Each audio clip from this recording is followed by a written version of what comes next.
5:45 p.m. rush hour, October 13th. Thousands are heading back to Hudson. I'm jumping off that bridge today, and it just became set in my mind. 24-year-old Andrew Leach did it. His friend videotaped it from a boat below. I was just up and over, no hesitation. I think as I was falling, I was just like, oh my God, this is insane. Leach taped his ankles to keep them from breaking when he hit the water. He covered 80 feet in 2 seconds. I went down maybe 10 feet, and it was probably 3 swings of my arms, and I was back up. Now, Leach was in a tough spot, not because he was 80 feet below the interstate bridge, because he was between Minnesota and Wisconsin, meaning a dozen different departments responded to that call, jumper in the water. Driving by, Terry Brennan caught the jump out of the corner of her eye.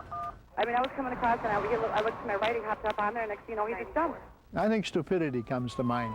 Fire, EMS, dive teams, dozens of departments responded. They're always at risk because St. Croix is just a dangerous river. It runs fast, it runs deep. Leach had already been picked up by a buddy and was back at his boat less than a mile away. And I decided, you know what, I'm gonna skip town. I don't even want to be around here. There's cops everywhere, and I was kind of nervous. Leach decided to do the right thing. He walked into a gas station, called 911.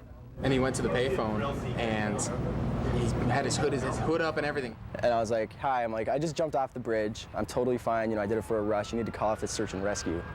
And just out of fear, I hung up the phone and walked out. 10 minutes later, the jumper was arrested, booked, and released, charged with disorderly conduct. The question, how much does he owe for the search?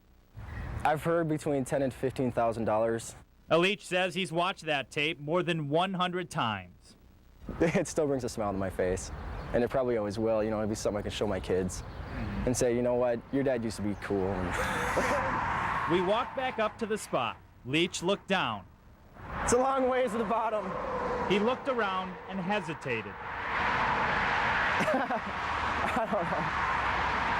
I don't know if I'd even do it again. Scott Soroka, 5 Eyewitness News.